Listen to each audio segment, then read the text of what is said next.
Hey, welcome to this episode of Fly Girl's Guide to Aviation Careers. I am interviewing a brand new friend, Cassidy Moore, about her critically important aviation career. Cassidy, tell everyone what you do.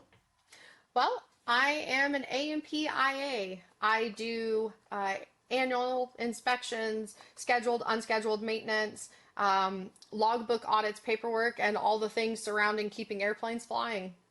I love it. So, for people who don't know, what's an A&P and what's an IA?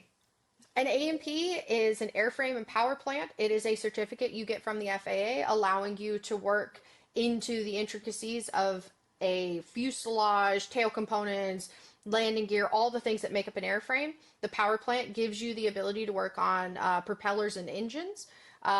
If you're working on a turbofan, then it gives you that. The IA is an inspection authorization, and the inspection authorization gives me the power to return to service an aircraft either out of a major repair and alteration or directly out of an annual inspection.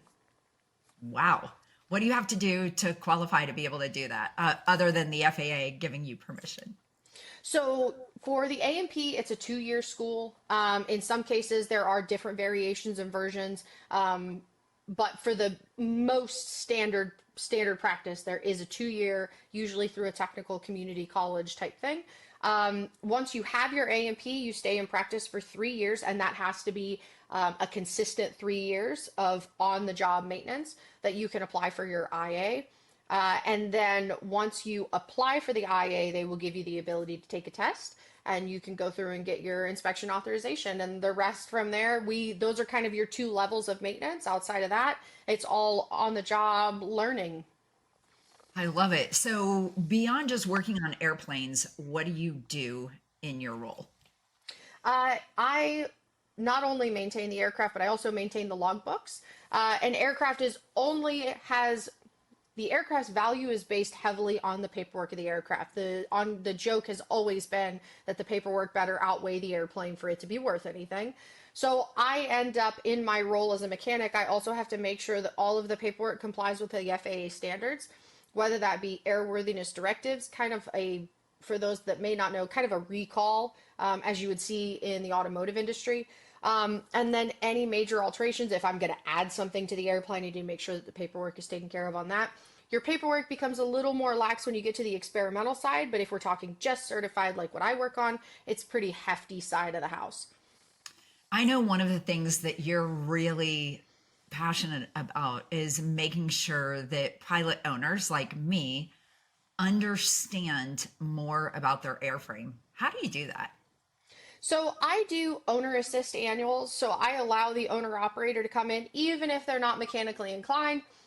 I can teach you how to use a screwdriver. But basically, what I do is I allow the owner operator to come in to work alongside me during the annual to make sure that they can see how things operate and they're in a controlled environment. So if there's been that burning question about what happens if I poke this or pull that, you get the opportunity to do it. Number one thing is emergency extensions on aircraft. If you have one with retract gear, that's something we can do in an owner assist annual where you wouldn't be able to do that out in the world. You're in a controlled environment. You can get the opportunity to see what it's like. And that's kind of a big thing is just making sure that that communication is there and that you become more aware of your aircraft. Wow, what a great practice. What are some things that you think are important skills for someone to have if they're considering a career in aviation maintenance? Attention to detail is probably the number one item. There are a lot of little intricacies to aviation and to aircraft, so an attention to detail is definitely a big thing. Check your ego at the door. We don't have those in this industry, as much as some people may. I highly recommend that you don't do that. The ability to comprehend. So for me, I'm a hands-on learner, but if you have that ability to read and comprehend and put that immediately into work, that is a super huge deal. And I definitely love to see people like that come into this industry. But the other is definitely patience. Having and knowing and understanding, or at least being willing to build upon the patience is something that will definitely work in your favor if you want to be an airplane mechanic. Well, you're such an inspiration to so many people. Do you want to shout out your Instagram handle as we close so that people can follow you on Yeah, Instagram or Facebook? I am the hanger queen, and my Instagram is hanger queen 12, and Facebook is hanger queen aviation services. I love it. Thanks so much. And by the way, I just have to ask out of curiosity, the pink toolboxes special order, or can you just get those off the shelf? I actually had to special order mine because I went with a much larger toolbox from Snap-on. But everything, I own everything pink Snap-on's ever made. Snap-on, sponsor me. But I have, yeah, everything. I've got a small roll cart, a large toolbox, even down to the gloves in the shop are pink. I love it. Thanks so much, Cassidy, for being on the show. Thanks for having me. Hey, thanks for listening.